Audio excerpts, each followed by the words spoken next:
I was 23 when my family decided I was the failure. My brother Tyler had just gotten his MBA from a state school. Nothing Ivy League, nothing spectacular, but my parents acted like he'd cured cancer. They threw him a graduation party that cost more than my entire year's rent.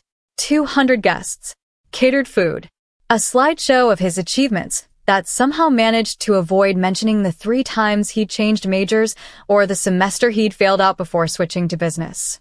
I didn't go to that party. I was in my apartment, coding until 3 in the morning, living off ramen and coffee, building something I believed in. My parents noticed my absence. Mom called the next day. "You couldn't even show up for your brother's big day?" "I had a deadline, Mom." "A deadline?" Her voice dripped with contempt. "For what? That computer thing you're doing?" "My startup, yes." She laughed. Actually laughed. "Honey, when are you going to get a real job?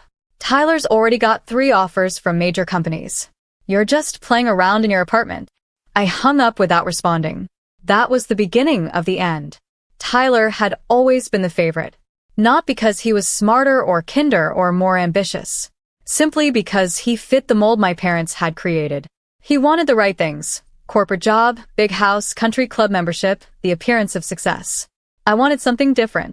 I wanted to build something that mattered. After college, I'd taken a job at a small tech firm to learn the industry. I lived in a studio apartment in a rough neighborhood. I drove a 15-year-old Honda Civic that made concerning noises. I wore thrift store clothes and cut my own hair. Every spare dollar went into savings or my side project. My parents were mortified. "Why can't you be more like your brother?" became Mom's favorite refrain. Tyler, meanwhile, climbed the corporate ladder at a mid-sized logistics company. He bought a new car. He joined the right gym. He dated the right women. And then, 2 years ago, he met Vanessa. Vanessa came from money. Real money. Her father owned a chain of car dealerships across 3 states. She'd gone to private schools, summered in Europe, never worked a day she didn't want to. She was beautiful, polished, and absolutely certain of her place in the world. She took one look at me and decided I didn't belong in her world. At their engagement party, she asked me what I did for work. "I'm in tech," I said simply. "Oh, like IT support?" "Something like that." She smiled the way you smile at service workers. "That's nice." Tyler's in logistics management. Very demanding field. I nodded and excused myself. After that, family gatherings became uncomfortable. Vanessa would ask pointed questions about my apartment, my car, my clothes. Always with that same smile. Always making sure everyone heard the answers. "Still in that studio, Sarah? Haven't upgraded that car yet? Oh, you made that yourself? How creative." My parents never defended me. If anything, they agreed with her assessment. "Vanessa has a point," Mom said after one dinner. "You're 30 now. Maybe it's time to think about a real career. Tyler could probably get you an entry-level position at his company." "I have a career, Mom. Playing with computers isn't a career." What my family didn't know was that my computer thing had become something real. For years ago, I'd identified a gap in the market for supply chain optimization software. The big companies had bloated, expensive systems. Small and medium businesses had nothing. I'd built a platform that gave smaller companies enterprise-level tools at a fraction of the cost. I'd started with 1 client, then 5, then 50. I'd hired my first employee 3 years ago, then a small team, then a real office. The business had grown quietly, steadily, deliberately. Last year, we'd hit 8 figures in revenue. 6 months ago, I'd been approached by a Fortune 500 company interested in acquiring us. The negotiations had been long and complex.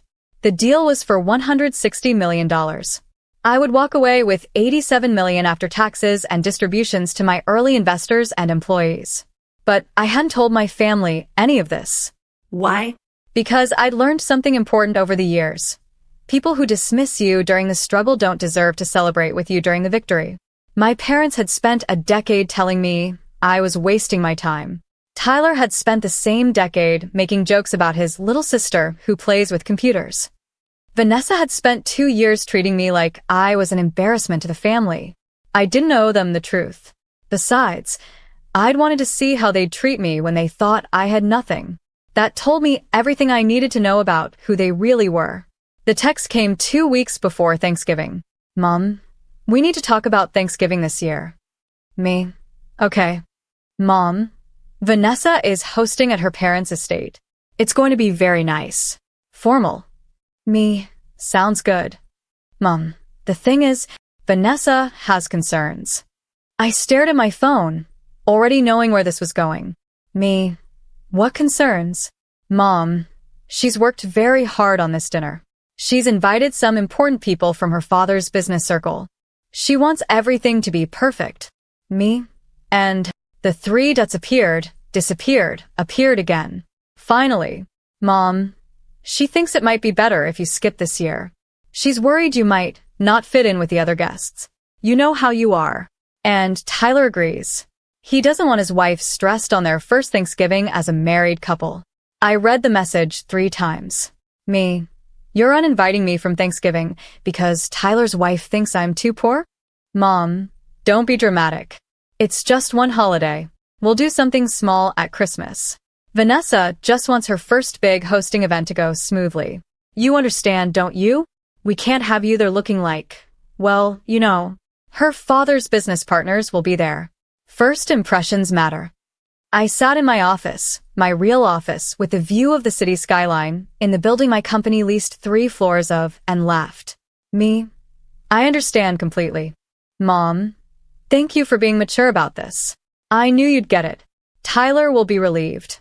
He was worried you'd make a scene. I didn't respond. Thanksgiving Eve, I worked late in the office. My team had mostly gone home to their families. The acquisition deal would close in 2 weeks, pending final regulatory approval. Everything was in place. My phone buzzed with messages from the family group chat. Tyler. Everyone excited for tomorrow?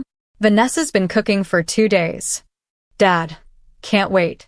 Heard her parents' place is incredible. Mom. Vanessa sent me photos of the table settings. It looks like something from a magazine. Aunt Linda. Can't believe Sarah's missing this. What's she doing instead? Mom. Oh, you know Sarah. She's probably working on her computer thing. She doesn't really enjoy these family gatherings anyway. Tyler. She's better off. Honestly, Vanessa's crowd is pretty high-end. Sarah would have been uncomfortable. I muted the chat. Around 8 p.m., my phone rang. It was Marcus Chun, my co-founder and CTO. You see the email? He asked. Which one? PR team. CNN wants to do a segment on the acquisition. They're running it during their business news block tomorrow evening, 6 p.m. Eastern. Thanksgiving evening? Apparently, it's a slow news day. They're doing a whole piece on tech acquisitions and we're the lead story. They specifically want to highlight the supply chain angle. You know, young entrepreneur builds company from nothing, sells for 9 figures. Feel-good story stuff. I check my watch. Do they need me for anything? Nope. They're using the interview footage from last week and our press materials. Just wanted to give you a heads up. Figured you'd want to know before it airs. Thanks, Marcus. You going to tell your family? I'd told Marcus bits and pieces over the years. He knew the situation. No, I said. I don't think I will. He laughed. This is going to be interesting. I spent Thanksgiving alone in my apartment. Not the studio I'd lived in for years. I'd moved 6 months ago to a high-rise downtown, but I hadn't told my family about that either. As far as they knew, I still lived in the same rough neighborhood, still drove the same dying car, still struggled to make ends meet. I made myself a simple dinner. Turkey breast, mashed potatoes, green beans. I ate at my kitchen counter, scrolling through my phone. The family group chat was active. Mom. Photo of an elaborate table setting. Isn't this gorgeous? Vanessa really outdid herself. Tyler. My wife is amazing. Dad. This is the nicest Thanksgiving we've ever had. Vanessa had been added to the chat. She posted a selfie with Tyler, so grateful for family. The real family who shows up and supports each other. I almost laughed. At 6 p.m., I turned on CNN. The anchor was a woman I recognized from watching the business news. Professional, polished, authoritative. Tonight we're looking at a trend in the tech sector. Small, bootstrapped companies being acquired by major corporations for significant sums. Our lead story is about a 30-year-old entrepreneur who built a supply chain optimization platform from her studio apartment and just sold it for $160 million. My photo appeared on screen. It was from the interview I'd done 2 weeks ago. Professional headshot, blazer, looking nothing like the version of me my family knew. Sarah Mitchell started her company, Chainlink Solutions, 4 years ago with $5,000 in savings and a laptop. Today, her software serves over 3,000 companies across North America. Last month, she finalized a deal to sell Chainlink to Meridian Global Technologies for $160 million. They cut to footage from my interview. I saw a gap in the market, my recorded voice said. Small and medium businesses couldn't afford enterprise-level supply chain software. They were using spreadsheets and outdated systems. I knew there was a better way. The anchor continued. Mitchell's story is particularly remarkable because she built the company without venture capital funding, instead relying on revenue growth and strategic partnerships. Industry analysts say the acquisition represents one of the largest exits for a bootstrapped tech company this year. More interview footage. I wanted to prove you could build something valuable without taking the traditional path. You don't need an Ivy League degree or wealthy investors. You need a good idea, strong execution, and persistence. The segment ran for 6 minutes. They interviewed industry experts who praised the innovation. They showed footage of our office, our team, our growth trajectory. They mentioned the acquisition price 4 more times. My phone started ringing before the segment even ended. The first call was from my college roommate, Jessica. Oh my God, Sarah. I'm watching CNN. Why didn't you tell me? It wasn't final until recently. $160 million. Sarah, I can't even, holy shit. Yeah, I said, smiling. It's been a good year. Wait. Does your family know? Not yet. Not yet? Sarah, it's on CNN. I know. She started laughing. Oh my God. Oh my God. This is going to be incredible. The calls kept coming. Friends from college. Former coworkers. People I hadn't spoken to in years. Everyone had the same reaction. Shock, congratulations, and disbelief that I hadn't said anything. Around 6:30, my phone started getting texts from numbers I didn't recognize. LinkedIn messages. Facebook messages. Instagram DMs. The story was spreading. At 6:45, the family group chat exploded. Aunt Linda. I asked, this real? Aunt Linda. Screenshot of the CNN article. Aunt Linda. Sarah, you're on CNN. Uncle Rob. What the hell? Cousin Jennifer. Mom just called me screaming about Sarah being on TV.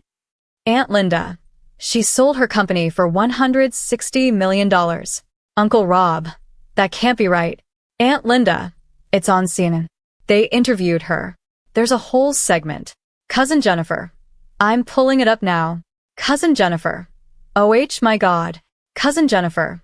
Mom, Dad, Tyler. You guys uninvited her from Thanksgiving? The chat went silent for 30 seconds. Then, Mom. Sarah? Mom. Sarah, is this real? Mom. Why didn't you tell us? Tyler. This is a joke, right? Dad. Sarah, call me immediately. I watched the messages roll in. I didn't respond. My phone rang. Mom. I declined the call. It rang again. Tyler. Declined. Dad. Declined. Tyler again. Declined. A text from Mom. Sarah Elizabeth Mitchell, you call me back right now. We need to talk about this CNN story. This is family business, and you should have told us. I muted the group chat. My phone kept ringing. I turned it on Do Not Disturb and poured myself a glass of wine. The next morning, I woke up to 47 missed calls and 32 voicemails.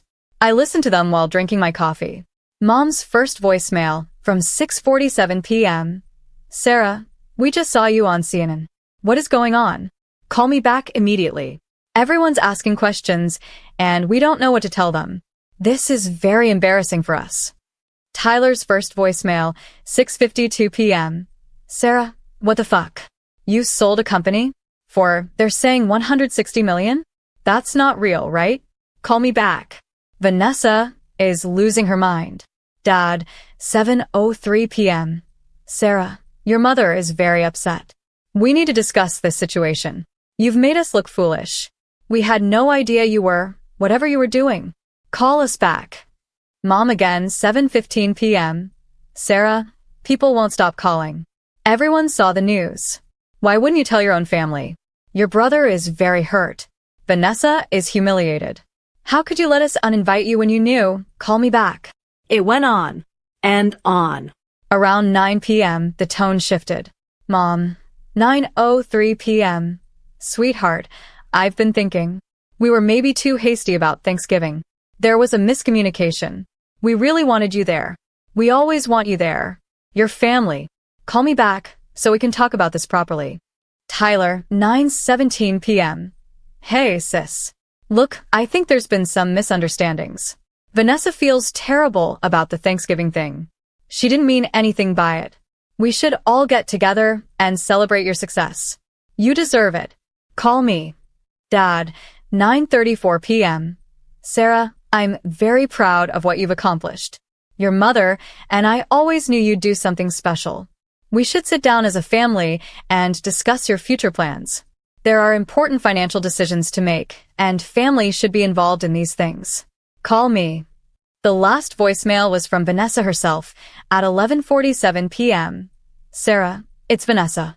I just want to say that I'm so impressed by what you've achieved. I feel terrible about any miscommunication regarding Thanksgiving. I'd love to get to know you better. Maybe we could have lunch next week? Tyler gave me your number. Call me back. I deleted all the voicemails without responding to any of them. They didn't stop. Saturday morning, Mom showed up at my old apartment. The studio in the rough neighborhood. The one I hadn't lived in for 6 months. She called me from the parking lot. Sarah, I'm at your apartment. Let me up. I'm not there, Mom. What do you mean you're not there? Where are you? I moved 6 months ago. Silence. Then you moved? Where? Downtown. You didn't tell us? You didn't ask. Sarah, what has gotten into you? This attitude is very unlike you. We're family. We need to talk about this situation face to face. What situation? Your company. The money. The fact that you've been lying to us for years. I never lied, Mom. You never asked. You just assumed. Don't be smart with me, young lady. Where do you live? I'm coming over. No. Excuse me? I said no. I don't want visitors right now. I'm your mother. Then you should have treated me like your daughter when I actually needed you. I hung up. She called back 17 times. I didn't answer. Tyler tried a different approach. He sent a long text Saturday afternoon. Sarah, I know things have been weird between us. I'm sorry if I ever made you feel less than. You know how it is, you're my little sister, I was just teasing. I'm really proud of you. What you've built is incredible. I actually have some ideas about how you could expand the business, or if you're looking for new investment opportunities, I'd love to discuss them. My company has some connections that might be valuable to you. We should meet up. I'll buy dinner anywhere you want. Seriously, name the place. I want to make things right. I didn't respond. Sunday, Dad tried the guilt approach. Sarah, your mother hasn't stopped crying. She's devastated that you're shutting us out. This is killing her. Whatever we did to upset you, we're sorry. But you can't punish the whole family like this. We love you. We've always loved you. You're our daughter, our sister. Family is everything. Money doesn't change that. Please, let's talk. Let's work this out. Don't throw away your family over a misunderstanding. I didn't respond to that either. The extended family was a different story. Aunt Linda called Sunday evening. I actually answered. Sarah, honey, I just want you to know that I think what you did is incredible. And I'm furious with your mother. You are? She uninvited you from Thanksgiving? Because that snob Vanessa thought you were too poor? I told her yesterday that she should be ashamed of herself. I can't believe they treated you like that. Thanks, Aunt Linda. Listen, I'm not calling for money or anything like that. I just wanted you to know that I'm proud of you. And I'm sorry if I never took your work seriously. I should have asked more questions. I should have been more supportive. I appreciate that. Are you doing okay? This must be overwhelming. Honestly, I'm fine. Better than fine. She laughed. I bet you are. Listen, if you need anything, and I mean anything, you call me. And if your mother keeps harassing you, you tell her to call me. I'll set her straight. That call actually felt good. Cousin Jennifer called next. Sarah, I just want to say that Tyler and Vanessa are getting absolutely roasted in the extended family chat. Like, roasted. Everyone's talking about how they uninvited you and now look stupid. It's beautiful. I couldn't help but smile. There's an extended family chat? Oh yeah, the one without your immediate family in it. We created it years ago because your mom is exhausting. Anyway, everyone's on your side. Uncle Rob said Tyler couldn't pour water out of a boot with instructions on the heel, and Aunt Linda said Vanessa wouldn't recognize class if it bit her Botoxed ass. I actually laughed. Aunt Linda said that? Direct quote. This is the most entertainment we've had in years. Monday morning, I went to my office like normal. My team was congratulatory, but professional. We had work to do. The acquisition wasn't complete yet, and we had clients to serve. Around 10 a.m., my assistant knocked on my door. Sarah, there's a man here to see you. He says he's your brother. He doesn't have an appointment. I looked up from my laptop. Tyler's here. He's in the lobby. Says it's important. I considered sending him away, but curiosity won out. Send him up. 5 minutes later, Tyler walked into my office. He stopped in the doorway, staring around. My office was on the 23rd floor. Floor-to-ceiling windows overlooking the city. Modern furniture. Artwork on the walls. My framed Forbes 30 Under 30 feature from last year hung behind my desk. Holy shit, Tyler said. Hey, Dylan. He walked in slowly, still staring. This is your office? This is my office. But we thought you. You thought I worked IT support somewhere. I know. He sat down in one of the chairs across from my desk. He looked smaller than I'd ever seen him. Diminished. Why didn't you tell us? He asked quietly. You never asked. That's not fair. You let us think. I let you think what you wanted to think. You decided I was a failure because I didn't follow your path. You made assumptions. I didn't correct them. We're family, Sarah.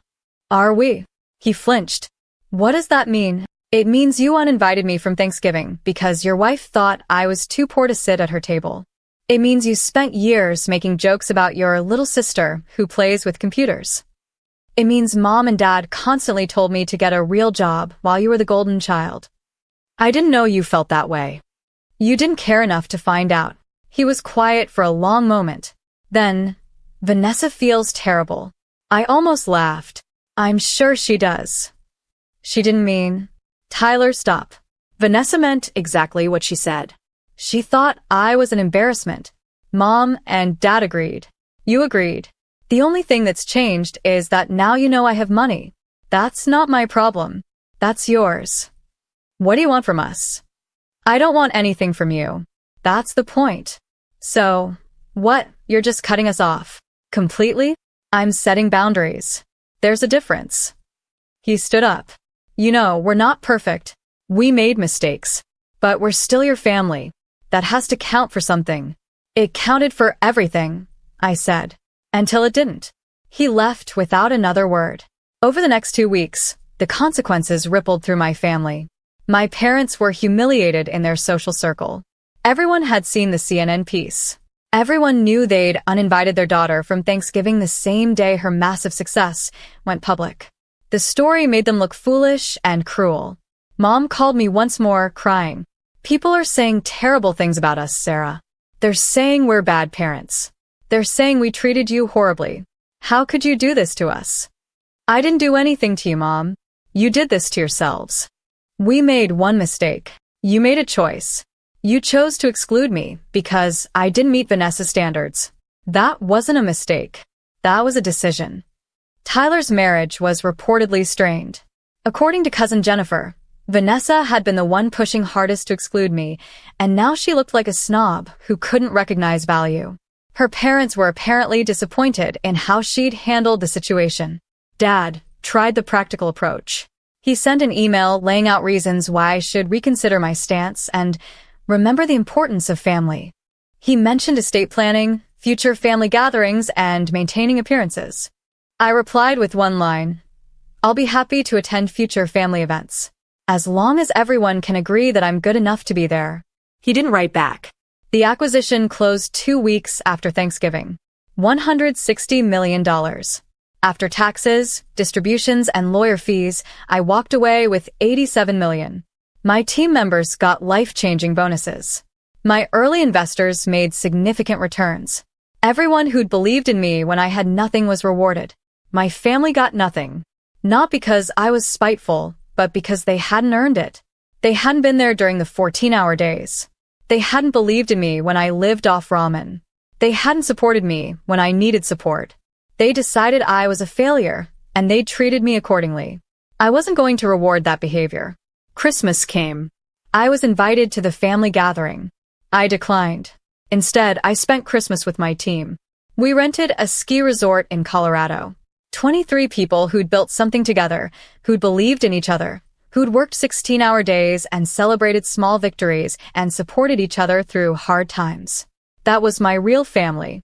On Christmas morning, Mom sent a text. "We're all here. Your spot at the table is empty. Please reconsider." I looked at the message for a long time. Then I typed my response. "Mom, I spent 10 years with an empty spot at your table.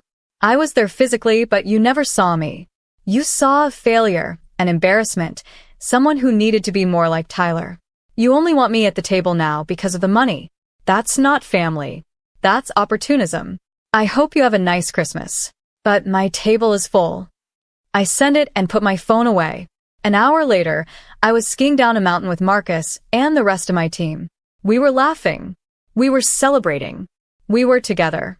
That evening, around the fireplace in the lodge, one of my developers raised a glass. "To Sarah. For building something amazing. For believing in us. For proving everyone wrong." 22 glasses raised. To Sarah. I smiled.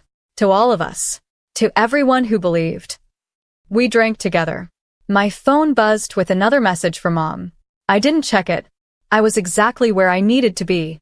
My relationship with my family remains distant, but civil. We exchange texts on birthdays. We're pleasant in the rare instances we're at the same events. But the closeness is gone, and I'm okay with that.